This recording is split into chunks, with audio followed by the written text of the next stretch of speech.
Welcome, everyone, to another episode of Down But Not Out. Today, I'm joined by Ken Kelly. Ken started his entrepreneurial journey 15 years ago after leaving his job as a management consultant at Accenture. Ken is now the CEO and co founder of Never Settle, a Denver based digital agency working with over 1,000 clients and 1 million users. Working with both enterprise and small businesses, Ken has built Never Settle to be a globally recognized technology and marketing solution provider. Ken, thanks for being on the show. Thanks for having me. Awesome. So I don't know if my introduction sufficed, but give us a backstory on yourself and Never Settle. Cool. Yeah.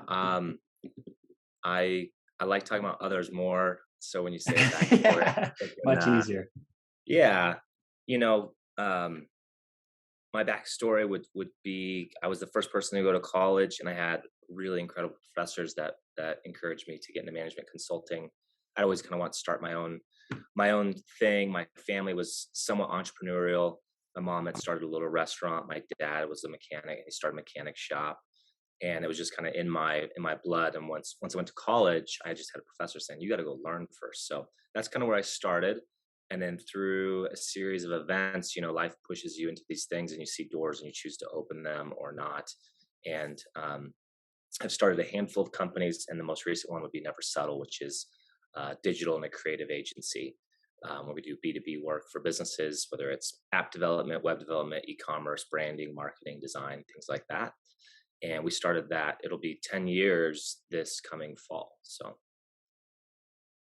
Awesome. And then how many early on, walk through that story a bit. You graduated. Did you go straight into management consulting? I looked up your profile a bit, and it looks like there was one or two in between, one or two companies in between management consulting. after, so I got a job while I was in college, or I got hired. Yeah. I got hired into management consulting, and I had the same professor that told me I should go say, "Don't start right away." So I actually went to Europe, and I backpacked through Europe by myself. Nice. Never been out Yeah. of the country. Um, opened my eyes so much to diversity and life and people and just culture, and really fell in love with traveling through that trip, and came back and started right away. And while I was working, and I did management consulting for a handful of years, and then I transitioned and I got recruited into a tech startup in Silicon Valley, and I moved out to Yeah. California, and I did that whole thing, and I ended up becoming a co-founder there, and raising money on Sand Hill Road, and going through that hyper lifestyle, and ultimately coming back to Colorado, taking an executive role at a tech startup in Denver. And then I walked away from that because I didn't agree with the direction the company was going. And as an owner, my name is on the tax forms, where I'm responsible for how we're treating people, and nothing was illegal, but there was just things that the majority owner was doing that were unethical, in my opinion. And so that was actually the genesis for Never Settle. So me and a couple other or partners, we actually walked away, and two of the three that walked away started one company, Never Settle, and then another guy started another company. And for me, I was doing some soul searching in that time, and just saying, what do I really want to do? And I was 3 months away from getting married, and really excited to start this life. But now I have no job, I have no money. It was a startup, so I'm not getting paid anything. Um, and I tell my wife, like, "Hey, I think I'm gonna do it again. I'm gonna start over again. Like, are you still in?" And she was my fiance at the time, right? And she said, Yeah. "Okay." She just trusted She me. could have still backed out, right? She could have, yeah. You could tell she Yeah. was scared, like a little nervous, but she stayed with me. And in that process, I had people saying, like, "Well, what do you want your company to be about? Like, what are you gonna do?" I was like, "I'll do anything. I just care how we do it." Like, that's actually, I care Yeah. more about how we do it than what we do. And I had skills in technology because my career with technology consulting, like, that's where my career was. So those were the doors that were easily open to start getting paid to do work. But, going through this thing of like unpacking the layers, what were all the broken things I saw being part of a massive company and a management consulting lifestyle? And then what were all the broken things I saw in in Silicon Valley and tech startups, and then in this little, startup here in Denver, what are the things that were really broken and what were the things that were really good? And how do I learn from both? And in that process came to this idea of like, we just never want to settle. Like that was kind of my life's axiom at that point was like, I'm a guy that never wants to settle. I want to make the most of every moment of life. I want to live to the fullest. My friends were like, that's what you should call your company. Like, that's what you're about. Like, that's what you should name it. And I was like, you're right. That is. And so for us, it was, could we run a business in a way that we would never settle on our principles and doing the right thing, even if we lost money, even if, we lost status or clients, whatever that may be, but would we be willing to like hold that to our integrity? That like our integrity would be our guiding light. And for us and my partners, we're Christians, we're believers, and so for us, like we wanted that never settle principle to be: could we walk within a biblical standard? Like, could we hold to that standard? And obviously, that is a huge question, and there's ways that we fail every day. But that was kind of the genesis of the company. It was coming out of a handful of broken things, especially the last company, and saying we don't want to do that again. Can we do it differently? And so the agency was birthed. And I would say, our identity was more just like hustling. We're just trying to figure out what are we doing. And that was 2012. And, we're almost 10 years into it, and a lot's happened since then. But that was how I transitioned from those other companies into this. Awesome. That's some good backstory there. I like the starting with a purpose of what you want to be, and then figuring out what you're going to be. Right. That's Yeah. uh that's important, and a lot of people don't realize that that is an important part about business. They have a good idea, but early on, you have to set what your guiding light is, what your mission is, because you could do a lot early on with a good idea and it not be who you want the company doesn't turn out where you want it to go in 10 years or in 15 years or Right. something like that. Then you end up being dissatisfied with what you've actually created. And you could have made money or you could not, but you might have not have made that money in the right ways, right? And the direction you wanted to go. But I think that's a good segue into Never Settle. Walk us through kind of the early days and up into your down but not out story. Those early grinds, getting your first client. Tell us a bit about that. Yeah, we started just um, with people that I knew and knowing the service I could offer, and just directly reaching out to them. But kind of serendipitous, a major client and a friend. And I left out some roles and things that I've done in my career. But one of the things I've done is I've raised some money for various things and projects. And one of them was this big film that I helped raise some funding for. And the CEO that ran the media company behind that reached out to me and said, "Hey, Ken, I know you're in technology." And this was literally the day that I left the company before Never Settle. Yeah. The day I gave my resignation. I relinquished through over a series of a few months. I ended up letting go of all the debt and everything I invested and the equity to just have a clean break and just say, I just want to start over. I want to be fresh and I don't want to have any ties to this. And so Yeah. I'm walking out the door basically with nothing. And I'm literally walking down the road and kind of freaking out. What did I just do? And I get a call from this guy who runs this massive media company and says, "Hey, Ken, I know you're in technology. We have a lot of needs. Like, do you think you could help us? We have, 20 clients that need help in websites and e-commerce and all this stuff." So that was a huge blessing and was really what kind of kick-started the company. And then from there, just learning we built a lot of technologies. We've tried, we have a few tech products that we sell, whether they're like plugins or SaaS solutions. And, I would just say like we didn't have a clear identity like of who we were. And I wish I would have invested more time in the beginning to understand what kind of business are we building. I remember it was so many years down the road where people would say, "What do you do?" And I would tell them, and I would think that I was being really clear. And Yeah. and then they would let me know, like, "I have no clue what you're doing." My mom would say, like, "I just tell my friends you do stuff in business, but I don't know what you do." And that's on me because I wasn't clear on it. And I would say that that limited a lot of our growth. Like it wasn't until we really clearly were able to establish our identity of what we do, um, how we do it was most important to us internally, but to keep our team employed and to grow and all these things, having a crystal clear, distilled vision of exactly what we do and like how it helps other people was really important. And I'd say as we start realizing, oh, we're an agency. Like, okay, we're an agency. What is an agency? And starting to define that. That's where we started seeing some additional growth. And yeah, that was what kind of led to that. And I'd say there's 1,000 ways that we've taken swings and missed, and that's Yeah. been best learning thing for me. I mean, I study a ton, read a lot of books. We have advisors. We obviously try to do things based on best practices, but further along, I would say the last 3 years we've taken more swings than we have in the previous 7 years, and being able to fail quickly. And that used to drive me nuts. And I felt like it was just this phrase that was, I got it, but I didn't really believe it. And it's not that I'm trying to fail. It's just, we spend more time doing things than thinking about them.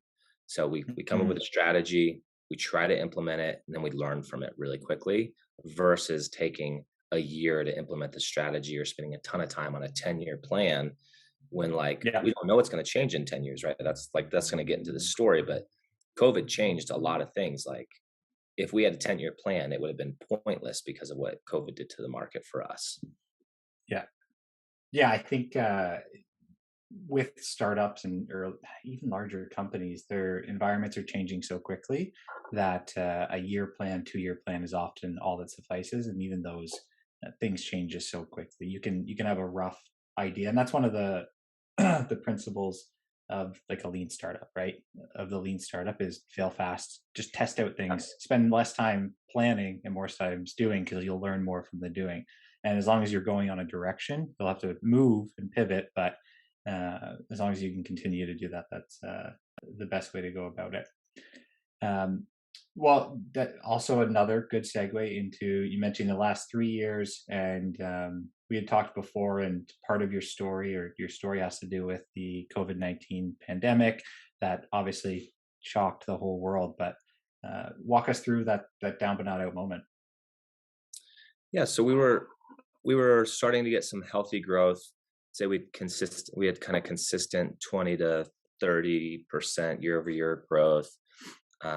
Our team was growing, and it felt like, man, we're starting to get traction. We understand who we are. We understand how to find our target client. We're getting a lot of referrals, and had really big plans for what 2019 would look like. And even January kicked off amazing. And and then COVID hit, and for us, it wasn't necessarily, we weren't personally impacted uh, Yeah, directly because of COVID, because our team is remote, and we have an office space in Denver, but we have people that work all over the country, and for the most part, people work out of their homes, and so for them, like we were able to keep them employed and give them a job, with the exception that the whole world's connected, right? Like we're all yeah, connected, and we forget that so easily. Just thinking about how many thousands of people, maybe millions of people, have put their hands on, like today we're using Zoom, and yep, my computer, your computer, like the people that manufacture that and ship that and everything, like we're so connected. And so if something breaks in that chain, it really does have an adverse effect on the entire pipeline, right? And for us, what that looked like is we had a lot of clients. We serve a lot of clients in e-commerce and marketing and retail, and they all have these physical locations, but now their stores are closed. They're panicking. Or we have services businesses. We do SMB and enterprise, but basically most people that had a physical presence had to close their building down, right? yeah, And um, when they did that, the one of the things I think that COVID did specifically for our clientele was, the first thing that happened was fear. And I think people were really scared of what was going to happen because it wasn't defined. And so the thing that we saw is a huge amount of clients came and said, like, we're cutting our budget in half, or we're stopping, we're pausing, we're doing whatever. And we were in this really interesting place because we were we don't want to sell ourselves, but we do care about our clients. Like we really want to steward their Yeah. resources really well. And for a lot of them, it was, if they had an e-commerce platform and say a retail platform and their retail was closed, we were trying to befriend them and also educate them. Like it's probably really wise if this entire revenue stream shuts down to not also shut down your only other pipeline that you can sell through and maybe even Yeah. increase it. And I'd say there was a couple clients that they could see that, everyone talks about, buy when the market's low, sell when the market's high. Very few people can do that because we're emotional beings, and fear and To excitement stomach it, it's harder than overrides. saying it. Yeah, they Yeah. override logic. And Yeah. so we saw a couple of clients that were like, "Oh yeah," they're like, "We're tripling our budget." Like, and they saw the opportunity. And what's interesting is those businesses are doing incredible. And I would say Yeah. in some regards, we did as well. Like we invested into keeping the business going. We didn't try to just like shut it down, right? So, or slow Yeah. it down.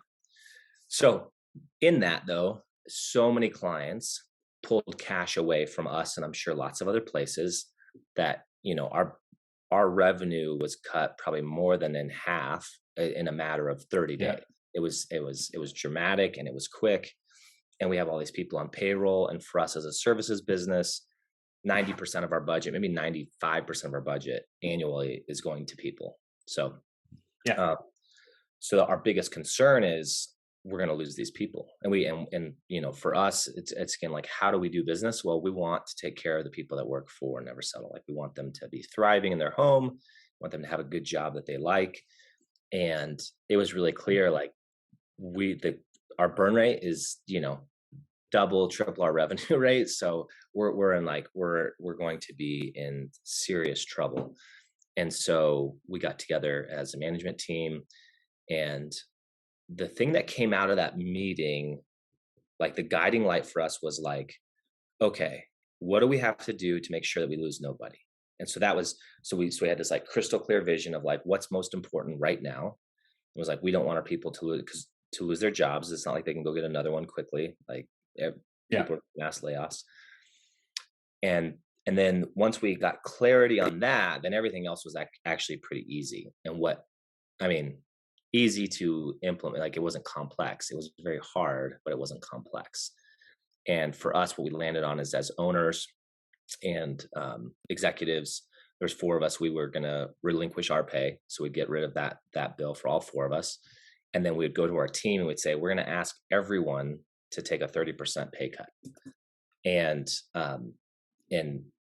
the team was a mixed emotion of like, thank you, and that I still have my job, and this is going to be really hard for me. So we present this to the team and say, hey, we have some news. It's good and bad. The good news is no one's losing their job. The bad news is we're Yeah. all gonna team together to ensure that doesn't happen. And so we're gonna defer our pay, and we're gonna ask you guys to defer 30% of your pay. And that's really hard. I'd say like a lot of, we have people, like, I don't know what everyone's budget is, but I know that was very hard for some people. Like it wasn't a small cut for them. And that was enough to bridge this gap as we were trying to figure out how do we build the business back up? How do we reacquire that revenue? But without that like pivotal moment, like we would have collapsed really quickly. Um, yeah, because of that. And I'd say the team it brought unity to the team. That was probably one of the best benefits. Is we said, hey, we want to be like family. We want to take care of one another. So we're all going to do it, right? We didn't just say, hey, lowest performer, we're going to cut the bottom 20% of the company. We just said we're going to do Yeah. it together as a family, and we tracked every dollar we didn't pay them. We tracked every dollar, and we said, we don't know when we can do this, but we're going to put it into a deferral account, and when we can pay you back, we will. And fast forward, it's been 2 years, a little over 2 years probably. But last year, all that was paid off. Every single person got every single dime back that we asked them to defer, including people that had left the company in the last 2.5 years. Like we still maintained that for them and made payments to them even after they had left Never Settle. So You definitely lived up to the mantra going in then. With that, if it as more clear evidence of that. So you avoided layoffs completely, by the sounds of it. How long did the deferral process go on for? Like, how long was that gap that you talked about? Yeah, we that was one of the hard things is everyone's like, "How long?" They asked that question. We're Yeah, like, "I don't know." And our best projections were like 6 months, and it yeah, was over a year, which yeah, was really hard because now we're showing up and we're not meeting our expectation. We were clear, we don't actually know, but we hope it could be 6 months. So we probably deferred almost a year's worth of payments, and then it took us another, once we stopped deferring payments, we just got people back gradually back up to their normal salary or normal pay. And then after that, it wasn't like we just started paying back deferrals, right? Because that was this huge expense we incurred. So then there was a gap before we started making those payments. But it was probably a 2-year process in total that it took us to do that. And one of the interesting things for us as a team coming out of that, so we've like last year was the best year we've ever had. And the team rallied together and we did super, super well. And it was really encouraging to come out of, an event that had a high likelihood of shutting down the entire business to yeah, rebounding into one of our best years ever. And then, this last month has been amazing as what like the beginning of 2022 has been amazing and things look good. And I'm not putting all my stock in that, but like it's a significant event of where we're at. Like it was like a leapfrog event. It was like we were kind of going here and then we had this like major collapse that was looking like it was going to close the company. And then we get through it and we like jumped up here and now we're back on that same trajectory. But we had a huge gap that we've jumped in this last year, which is really, really encouraging. And one of the things that happened in that was I think COVID made people reflect on a lot of things. People were isolated and they had to think. They couldn't just be busy with doing stuff.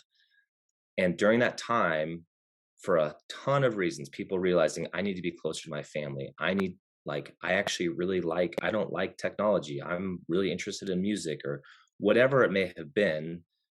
We had a, like, after the first year, we probably had 15% of our staff like resign.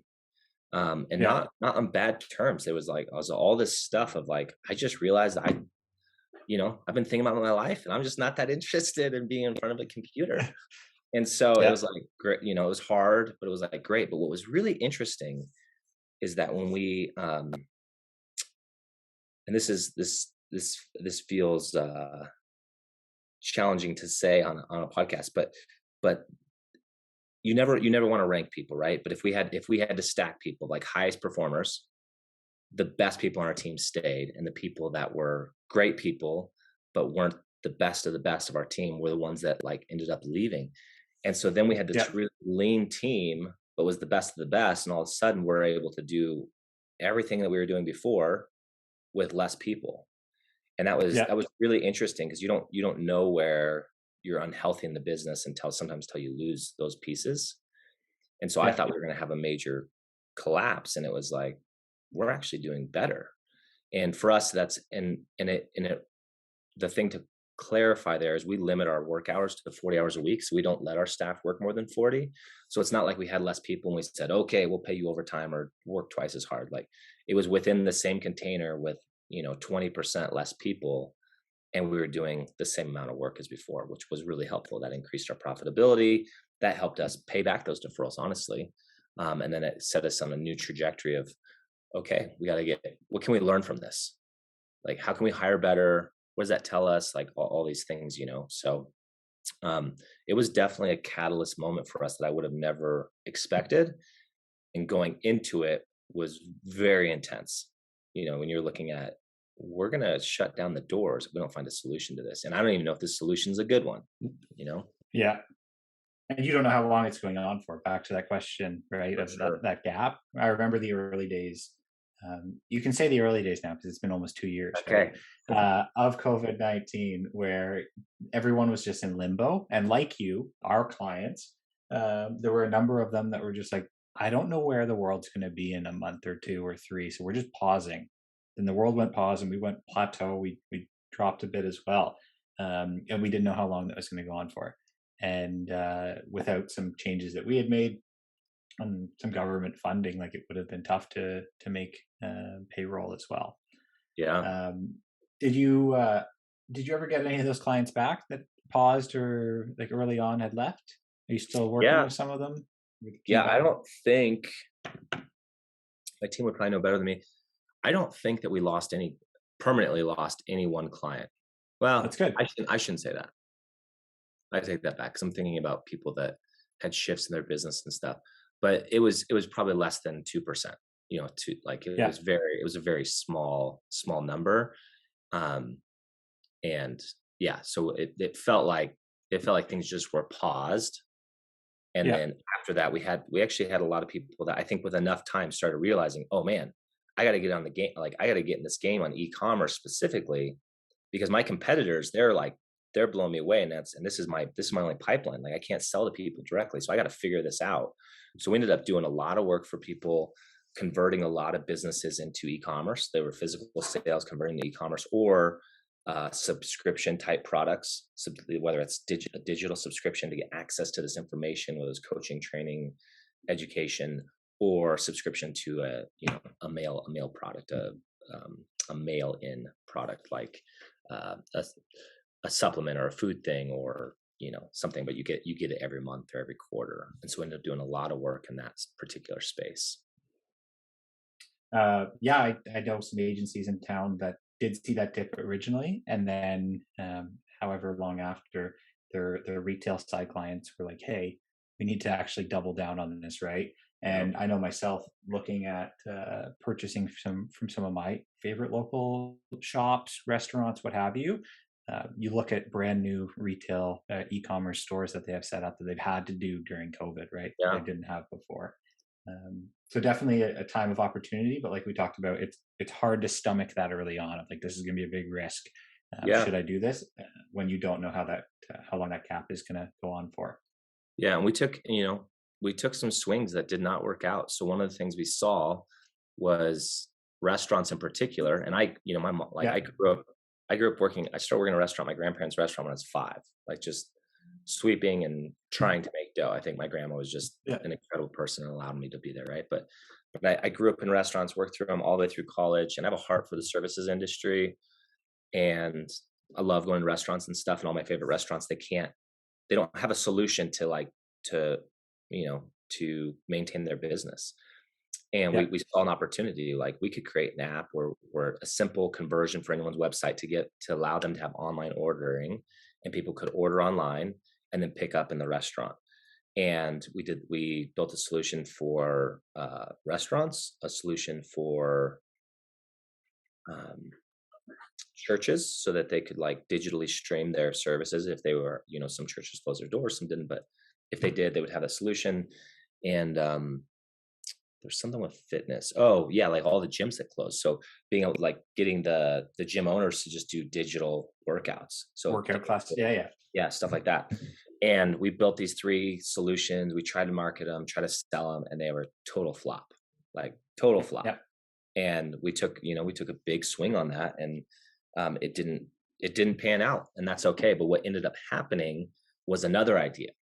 So what we realized is one of the challenges for small businesses in particular is cash flow.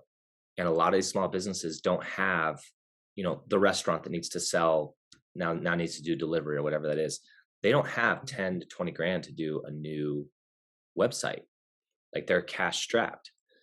And so through failing through those three ideas and opportunities, we came up with this idea called Always Fresh. And we came up with a way that we could build someone a $10,000 website for $300, but they would pay every month $300.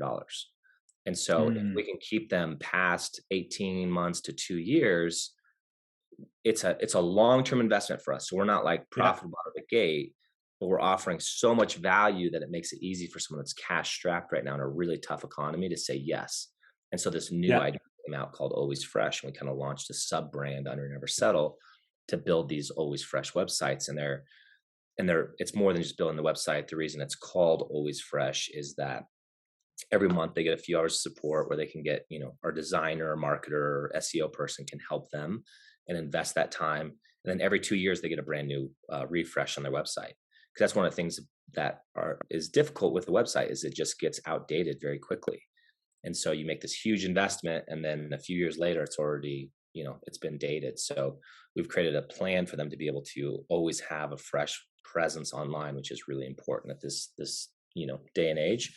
So that was a really great idea, and that's still really young, right? We're still maturing Yeah. that, still really young. That hasn't been a game changer for our business, but I think long term it could be really powerful for us as we keep getting just these small incremental revenue and we keep these clients long term, keep them happy, and we're giving them more than they're getting, and that's why they're staying with us, right?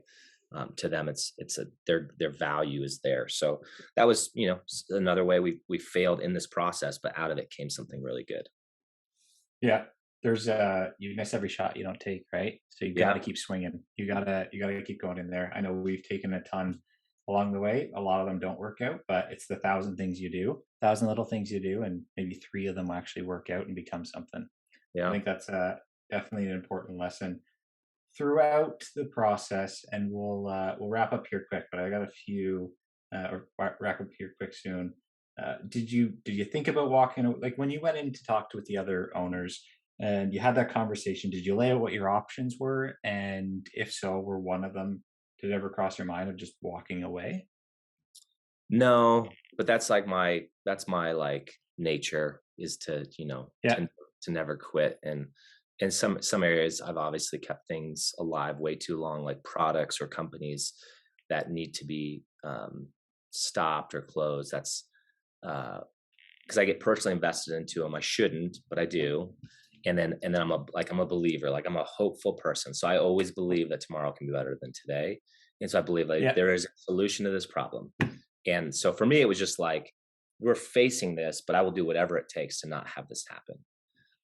And I didn't have the solution. I don't remember who came up with it or how we did, but to the best of my memory, it was a team, a long team discussion. And out of that, we came with this singular focus of what we really want is we don't want anybody to lose their job. So how do we solve that? and you've talked about the team a few times. I don't know if you've ever gone at it kind of alone, but did having those other people sit in that room with you that kind of took all the weight off of your shoulders help a bit? I think so.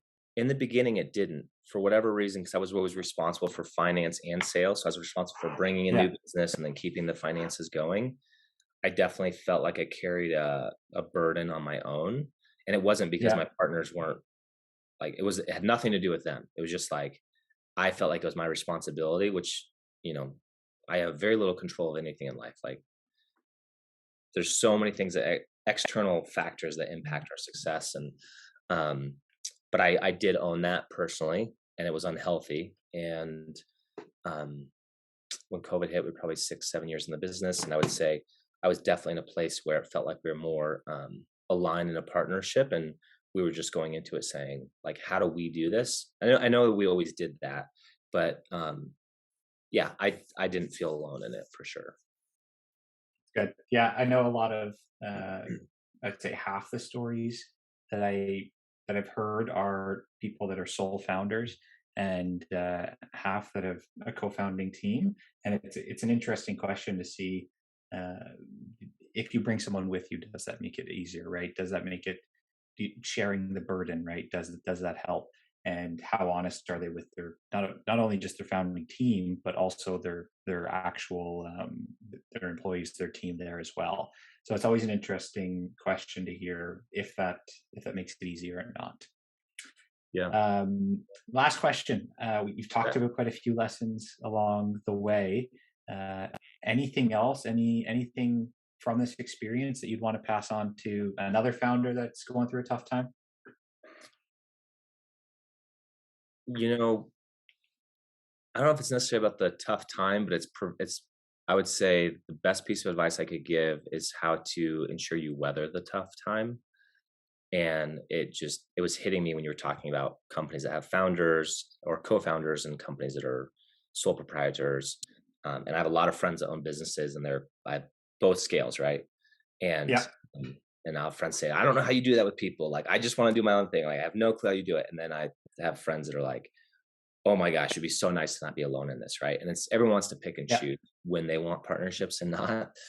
Um, but I think finding partners is an incredible asset to any business. And I think just the philosophy of like you can share the weight, right? You can share burden, you can bring diverse expertise. Like I think together is better. So bringing people to do life with and partnership with, I think will has a better chance of success.